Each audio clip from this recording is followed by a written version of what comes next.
Hello Brovers, pada video kali ini gue akan membawakan alur cerita sebuah film yang berjudul Shin Godzilla sesuai request dari seorang subscriber gue bernama Marcelinus Widianto. Sebenarnya dia request Godzilla, cuman kan gue nggak tahu ini Godzilla yang mana gitu kan. Ketika gue cari-cari di IMDb, ternyata orang-orang pada sukanya justru ke film Shin Godzilla karena sangat realistis sekali. Bentuk dari Godzilla itu sendiri justru dibikin akurasinya ori banget gitu cuy, dengan pembentukan zaman jadulnya. Film ini akan menceritakan tentang negara Jepang yang jatuh ke dalam sebuah kekacauan yang besar akibat munculnya seekor monster raksasa.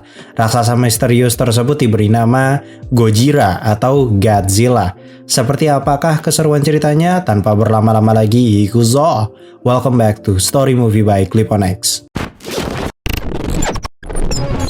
Film dibuka dengan diperlihatkannya Teluk Tokyo lepas pantai Yokohama. Pihak keamanan pantai pun menemukan sebuah kapal pribadi yang terbengkalai tanpa penghuni.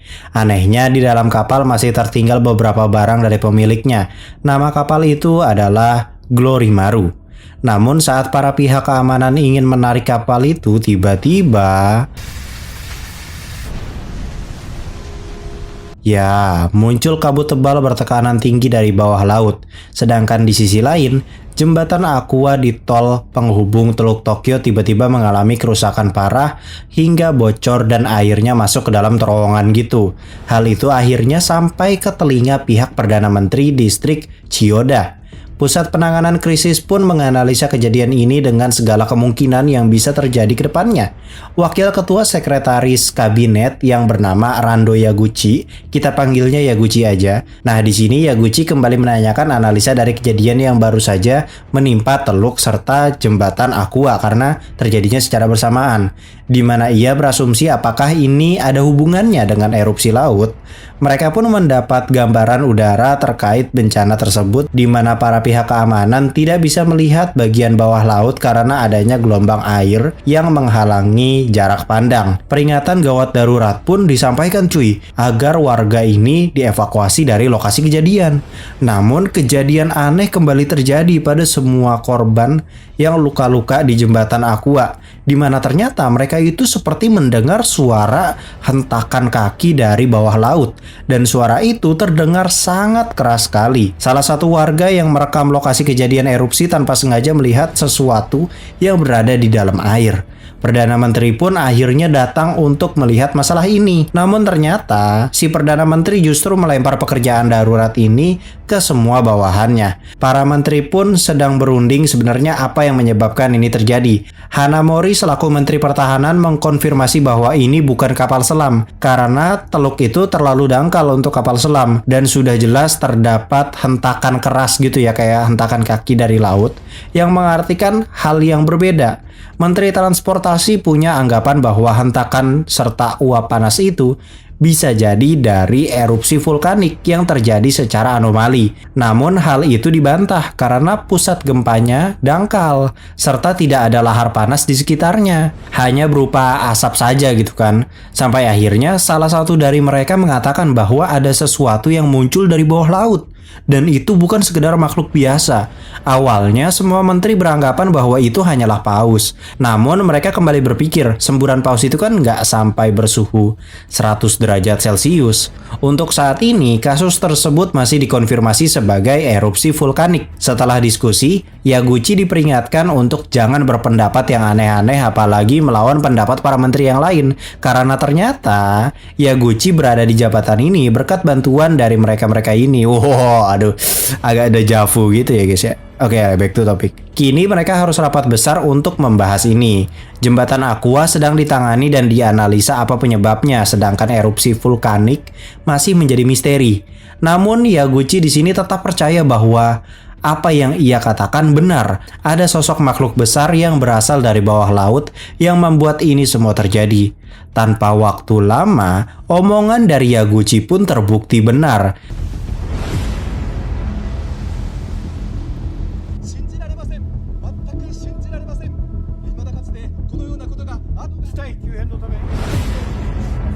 Ya, rakyat Jepang dibuat geger karena melihat buntut dengan panjang lebih dari 30 meter keluar dari bawah laut. Para peneliti pun juga ikut terkejut karena apa yang dianggap mustahil bagi mereka langsung jadi kenyataan. Kini pilihan mereka hanya dua, biarkan pergi atau bunuh makhluk itu. Menteri Perekonomian pun ingin makhluk itu dibunuh karena sudah banyak membuat kerusakan fatal. Kalau dibiarkan hidup, maka akan berdampak pada perekonomian di Jepang itu sendiri. Namun ternyata ada beberapa pihak yang setuju makhluk itu ditangkap dulu. Takutnya dibunuh satu ternyata punya kawan yang jauh lebih banyak dan malah menyerang balik. Tapi di satu sisi hal ini juga bertentangan karena pemerintah ini nggak yakin apakah teknologi dan persenjataan mereka bisa membunuh monster sekuat ini. Untuk itu para menteri memanggil 3 orang ahli biologi. Ada Dr. Shiga sebagai ahli fosil purbakala, Dr. Yanagi ahli kelautan, dan juga Dr. Hanawa ahli biologi. Di saat mereka semua berunding, ternyata sosok monster ini sudah berusaha untuk naik ke daratan. Monster itu berukuran sangat besar sekali. Perdana Menteri pun merasa bahwa ini sangat darurat. Lebih baik langsung panggil Menteri Pertahanan untuk ambil tindakan, sedangkan Yaguchi meminta Shimura untuk mencari orang yang handal di bidang makhluk aneh seperti ini. Baru deh terkonfirmasi bahwa sosok monster itu merupakan spesies baru yang memiliki ciri kulit bertekstur seperti reptil, namun memiliki kaki dan juga tangan. Dia juga amfibi yang memungkinkan makhluk itu bisa naik ke daratan Tokyo dan membuat kekacauan. Namun para menteri sotoy ini justru berpendapat bahwa makhluk itu tidak bisa naik ke daratan, seolah-olah mereka ini kayak nggak mau bertanggung jawab gitulah. Bodohnya lagi, Perdana Menteri ini iya baik gitu dikasih tahu teh sama bawahannya. Ia pun mengadakan konferensi pers untuk mengkonfirmasi bahwa makhluk itu tidak bisa ke daratan. Namun nyatanya berbalik. Di saat itu juga makhluk itu sudah sampai di daratan dan menuju ke tengah kota. Goblok gak sih? Jutaan orang berbondong-bondong lari dari lokasi karena makhluk itu menghancurkan lingkungan di sekitarnya. Bahkan tidak sedikit orang yang kegancet hingga bucat gitu cuy.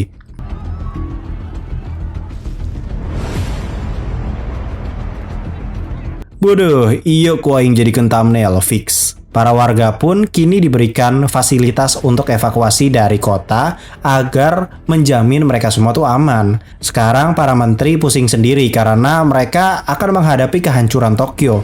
Jika monster itu dibunuh, tentu saja senjata yang dapat membunuhnya dapat mengakibatkan kerusakan skala besar. Sedangkan jika tidak dibunuh, maka makhluk itu juga akan membuat sebuah kerusakan di tengah kota. Karena jalur darat terlalu bahaya, maka pemerintah membuat keputusan untuk mengevakuasi warga lewat jalur udara dengan harapan si monster ini tidak mengamuk dan menyerang sekitar. Di sini Perdana Menteri jadi dilema untuk membuat keputusan yang padahal semua ini tuh dikarenakan oleh tindakannya sendiri yang gak jelas arahnya mau kemana. Sekarang pilihan mereka hanya satu, yaitu evakuasi besar-besaran serta mengerahkan pihak bela diri Jepang untuk membunuh monster itu menggunakan berbagai macam senjata yang mereka miliki. Efeknya pasti akan terjadi kerusakan besar akibat keputusan ini. Berlanjut pada rapat militer yang dimana mereka itu memutuskan untuk menggunakan serangan udara yang memungkinkan menjadi senjata yang ampuh untuk membunuh monster itu.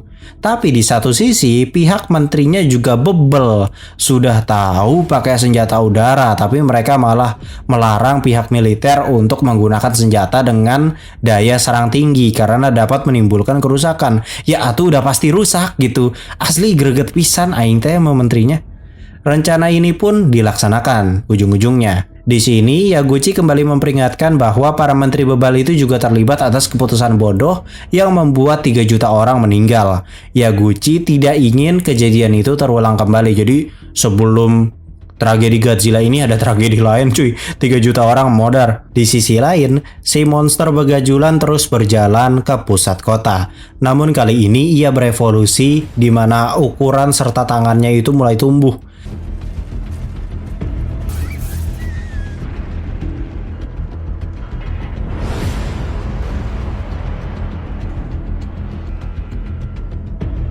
Jelas ini makin berbahaya lagi karena ia akan jauh lebih agresif. Jelas pihak militer juga kaget dong karena kan awal mula informasinya tuh makhluk kagak bisa berdiri gitu kan.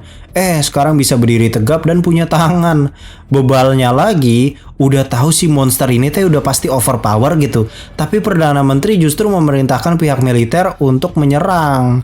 Namun nyatanya, ada warga sipil yang masih evakuasi di area sekitar monster. Dan akhirnya Perdana Menteri harus membatalkan penyerangan itu. Sontak hal itu justru membuat si monster bergerak melarikan diri ke air. Keesokan harinya, semua warga kembali beraktivitas seperti biasa karena tidak ada indikasi kembalinya si monster. Gelo, abis ada monster datang, besokannya tetap jalan kayak hari biasa cuy, nggak ada cuti cuy. Ada monster 30 meter cok, lewat di kota. Dia tetap kagak libur besokannya. Pihak pemerintah pun membuat sebuah planning untuk menanggulangi bencana besar akibat makhluk itu jika suatu saat ia kembali dan merusak lingkungan sekitar lagi. Namun di sisi lain, Yaguchi merasa menyesal karena atasannya tuh pada bebal banget gitu kalau dikasih tahu teh. Namun karena jabatan Yaguchi masih kroco, maka ia pun tidak punya hak untuk memegang kendali. Kini pihak militer harus mencari makhluk itu untuk dibunuh apapun yang terjadi, walaupun sebenarnya ada beberapa pihak juga yang tidak setuju karena akan sangat sulit jika mereka memburu makhluk itu di wilayah teritorinya. Di sisi lain, Yaguchi mendirikan sebuah kelompok penyidik yang akan bertindak untuk menganalisa, sekaligus memburu monster itu menggunakan ilmu pengetahuan yang selama ini ada di muka bumi. Kelompok ini dipimpin oleh seorang pria bernama Mori. Mereka pun memulai berdiskusi berat terkait dengan monster ini. Kesimpulan atau inti dari diskusi ini, mereka mengklaim bahwa monster tersebut sepertinya masih tahap penyempurnaan atau masih tahap pertumbuhan. Makanya dari cara gerak hingga sifat masih memiliki insting hewan pada umumnya dan belum bisa berpikir secara kompleks. Oleh karena itu, insting hewan inilah yang nggak boleh di-trigger. Jika ke-trigger, sifat buas dan liarnya tuh akan keluar untuk menghancurkan lingkungan di sekitarnya. Ogashira selaku pakar ahli di bidang ini menyimpulkan bahwa energi sebesar ini hanya bisa didapatkan dari sebuah radiasi nuklir. Dan ternyata omongan Ogashira ini terbukti. Di sepanjang area atau jalur yang dilalui si monster, terdapat sisa radiasi nuklir yang terdeteksi pada beberapa alat milik warga. Itu semua mereka dapatkan informasinya dari beberapa warga yang memang nge-share di media sosial. Yaguchi pun ditemui oleh utusan khusus kepresidenan bernama Kayoko. Nah, si Kayoko ini memberikan sebuah informasi berlian di mana ia mempunyai koneksi seorang profesor yang ternyata pernah melihat makhluk itu jauh sebelum kejadian ini atau bertahun-tahun yang lalu. Itu sebabnya mereka harus mencari orang ini agar bisa mengetahui lebih dalam soal makhluk apa itu, berbahaya atau tidak, dan berasal dari mana. Tentunya Kayoko ini akan memberikan imbalan win-win solution gitu kepada seluruh jajaran pemerintah Jepang jika berhasil memecahkan misteri ini. Laporan itu pun masuk ke badan kepolisian Jepang di mana ternyata profesor itu merupakan seorang pemberontak dan pernah diusir dari Jepang. Dia bernama Goromaki. Pemberontakan yang dilakukan Goromaki diakibatkan kebenciannya yang kuat terhadap kekuatan nuklir dan dia adalah pemilik kapal yang menghilang di awal film. Singkat cerita, Profesor Goromaki ditemukan di kapal pesiar Kyoku. Ia pun memberikan Yaguchi beberapa penelitian penting yang telah dilakukan profesor di mana dia itu menamai monster ini Gojira atau Godzilla kalau bahasa Inggrisnya, yang berarti penjelmaan dewa. Kayoko menunjukkan bahwa manusia membuang banyak bahan radioaktif ke lautan, di mana makhluk ini hidup di bawah air yang tanpa sengaja terpapar radiasi nuklir. Hal tersebut membuat Gojira berevolusi. Kayoko juga menjelaskan soal diagram besar yang ditinggalkan Dr. Maki, tetapi tidak ada yang bisa memahami isinya. Yaguchi memerintahkan timnya untuk menganalisa diagram itu karena mungkin menyimpan rahasia untuk mengalahkan monster itu. Tim pun terkejut menemukan isotop baru yang tidak ada dalam tabel periodik, yang menunjukkan bahwa tubuhnya mungkin mengandung unsur-unsur yang tidak diketahui oleh ilmu pengetahuan manusia. Mereka juga menemukan bahwa monster itu memiliki informasi genetik 8 kali lipat dibandingkan dengan manusia dan mampu melakukan mutasi diri hingga menjadikannya sebagai makhluk paling berkembang di muka bumi. Tim berspekulasi bahwa darah makhluk itu berfungsi seperti pendingin untuknya. Itu sebabnya Godzilla berlari kembali ke lautan setelah berubah. Makanya jika kita perhatikan tadi gitu ya, si Gojira itu jadi merah gitu kan setelah tumbuh tangan. Itu ternyata bertujuan untuk mendinginkan tubuhnya dulu. Secara teori, mereka dapat memaksa Gojira untuk menggunakan energi nuklirnya, kemudian menyuntikannya dengan semacam koagulator yang akhirnya dapat membekukan Gojira seisi badannya. Namun tak lama dari itu, tim menerima berita bahwa Godzilla ternyata muncul kembali, tapi kali ini telah jauh lebih besar.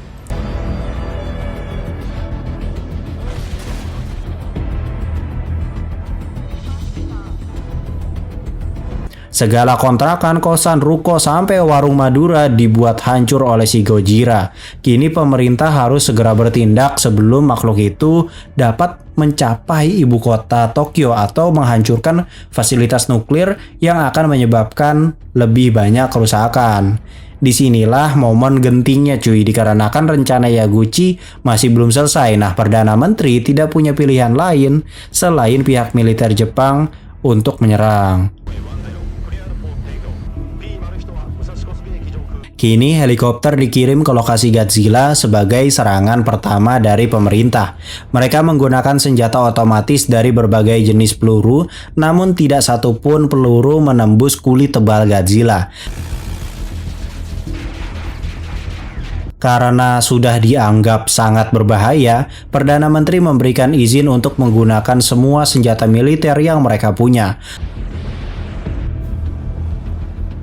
Namun nyatanya, si Godzilla tetap tidak terluka, bahkan tidak tergores sedikit pun.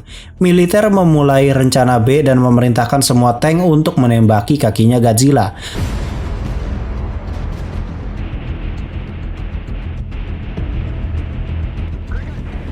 Akan tetapi, Godzilla terus bergerak maju tanpa adanya goresan sedikit pun. Hingga pada akhirnya ada serangan yang dapat membuat Godzilla melambat dan lebih dekat ke jembatan. Militer mengirimkan senjata paling mematikan mereka ke arah Godzilla, dan pesawat mulai menjatuhkan bom ke arah Godzilla yang menghasilkan ledakan besar yang melahap seisi badan Godzilla. Godzilla pun di sini mengamuk dan melempar jembatan ke arah tank. Gelo, dilempar jembatan anjir. Kondisi Godzilla masih tanpa cedera cuy di sini dan terus maju menuju Tokyo. Saat ini militer terlihat sangat putus asa. Kini mereka tidak punya pilihan lain selain meminta bantuan Amerika untuk membunuh Godzilla. Akan tetapi masalah kembali muncul karena 3 bom yang diluncurkan Amerika berpotensi membuat kerusakan yang jauh lebih fatal dari Godzilla itu sendiri. Untuk itu pemerintah mengevakuasi orang-orang ke bawah tanah untuk menghindari ledakan. Pejabat pemerintah juga harus menjauh dari lokasi karena mereka tidak tahu apakah orang Amerika akan berhasil menghentikan Godzilla. Singkat cerita, Godzilla kembali dapat penyerangan, namun ternyata kali ini mempan cuy. Godzilla berhasil dibuat terluka, akan tetapi makhluk itu kemudian kembali berevolusi. Tubuhnya kembali bercahaya, namun kali ini berwarna ungu. Ia juga mengeluarkan asap hitam dari mulutnya yang berubah menjadi api yang menghancurkan seluruh kota dengan cepat. Tidak hanya itu, semburan Godzilla kini semakin tajam ngerucut gitu dan berubah menjadi ungu. Serangan itu dinamai sebagai Atomic Breath. Amerika di sini mulai menyerang lagi dengan lebih banyak bom ke Godzilla, akan tetapi si Godzilla ini menembakkan Atomic Breath dari punggungnya yang menghancurkan semua yang ada di sekitarnya. Tidak hanya itu, Godzilla kemudian menembakkan Atomic Breath ke arah kota dan memotong semua bangunan serta beberapa helikopter. Akan tetapi, setelah ia melakukan aksi brutalnya, monster itu kayak semacam mati gitu dan masuk ke hibernasi. Kayak semacam mematung gitulah. Yaguchi ternyata selamat cuy dari serangan itu, tetapi ia baru menyadari bahwa pemerintah Jepang berantakan. bebel banget lah pokoknya. Apalagi kejadian ini menewaskan Perdana Menteri dan banyak pejabat lainnya. Dia tidak mau menyerah karena dia masih percaya bahwa ada peluang untuk menghentikan monster tersebut karena saat ini dia kan dalam masa hibernasi. Seorang Perdana Menteri baru pun ditunjuk, akan tetapi tidak ada yang senang gitu ya untuk mengambil peran kepemimpinan di tengah bencana yang sangat ekstrim. Timnya Yaguchi mulai mengumpulkan koagulan yang berbeda dari berbagai perusahaan dan mengambil sampel dari DNA monster itu. Pemerintah Amerika Serikat pun berkolaborasi dengan timnya Yaguchi dan mereka menemukan sampel darah monster Godzilla yang dapat bereproduksi secara aseksual dan menyebar ke seluruh planet. Ilmuwan Amerika mendengar ini dan melaporkan kembali ke pemerintah untuk segera mengambil keputusan dengan menggunakan bom termonuklir untuk menghancurkan Godzilla. Ini semua dikarenakan Amerika itu takut jika makhluk itu bisa berefek pada negaranya atau seluruh dunia jika dibiarkan hidup. PBB telah menyetujui tindakan ekstrim ini. Di sisi lain, Yaguchi masih percaya adanya kemungkinan untuk menyelamatkan Tokyo dengan rencana mereka untuk membekukan Godzilla. Nah, sekarang mereka harus memberikan waktu kepada warga untuk evakuasi dulu. Timnya Yaguchi pun mulai bekerja dengan cepat karena mereka berkolaborasi dengan beberapa anggota-anggota yang baru karena ya fokus untuk membekukan Godzilla. Akhirnya mereka menyadari bahwa diagram itu 3 dimensi dan memerlukan pemungutan suara untuk memahami. Dan terungkap sudah kalau Godzilla tidak pernah membutuhkan limbah nuklir sebagai asupannya, melainkan mengkonsumsi air dan oksigen untuk membuat isotop yang memberinya kekuatan yang sangat besar. Jadi di satu sisi sebenarnya ini tuh kayak terobosan baru gitu loh. Ada air dan juga oksigen tapi bisa diubah menjadi tenaga nuklir. Di sini Kayoko juga telah memutuskan untuk membantu Jepang, di mana dia itu tetap tinggal secara pribadi di sini dan menyediakan tim dengan banyak drone serta senjata dari Amerika Serikat. Dan ini timelinenya itu sehari sebelum serangan nuklir pemerintah Jepang yang sangat mematikan. Mereka pun mengirim kereta yang dipersenjatai dengan beberapa bahan peledak ke arah Godzilla. Tidak hanya itu, mereka juga mengerahkan banyak drone yang dilengkapi dengan bom tekanan tinggi. Tujuannya ternyata untuk memprovokasi Godzilla menggunakan atomic breath.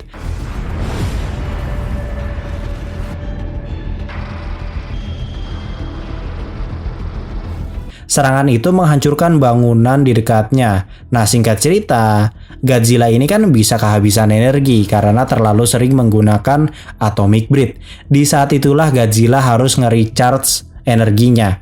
Pihak militer pun langsung melancarkan rencana mereka dengan meledakkan beberapa gedung di sekitar Godzilla. Setelah Godzilla jatuh, kini giliran tim darat untuk bergerak memberikan pembeku lewat mulutnya. Namun nyatanya, ya, si biang monster ini kembali bangkit cuy. Kini tim Yaguchi menjalankan rencana cadangan dengan menggunakan beberapa kereta api yang sudah dilengkapi dengan peledak, sama kayak planning sebelumnya gitu cuy.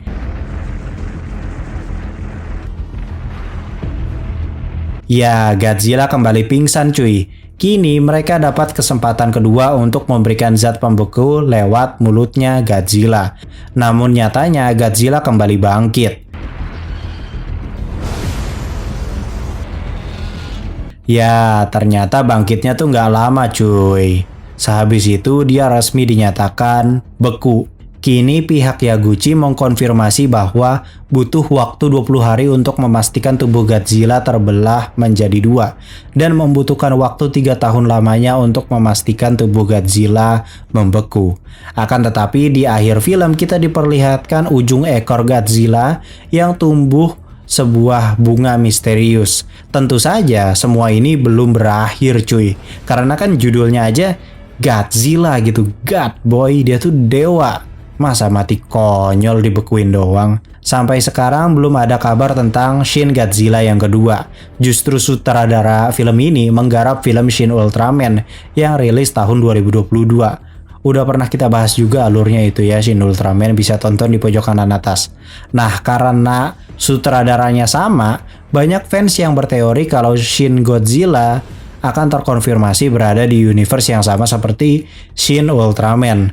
Ya, semoga aja terwujud ya, biar bisa bersaing di Hollywood, karena kan secara plot ini tuh udah bisa bersaing sebenarnya. Terima kasih yang sudah menonton video ini sampai habis. Mohon maaf jika ada salah-salah kata. Jangan lupa subscribe dan request film apa aja yang mau dibuatin alurnya. Share juga ke teman-teman kalian kalau ada film monster yang seru banget kayak gini, bener-bener kerasa gitu realistisnya. Gue Clipon X pamit undur diri, and I'll come see you next time.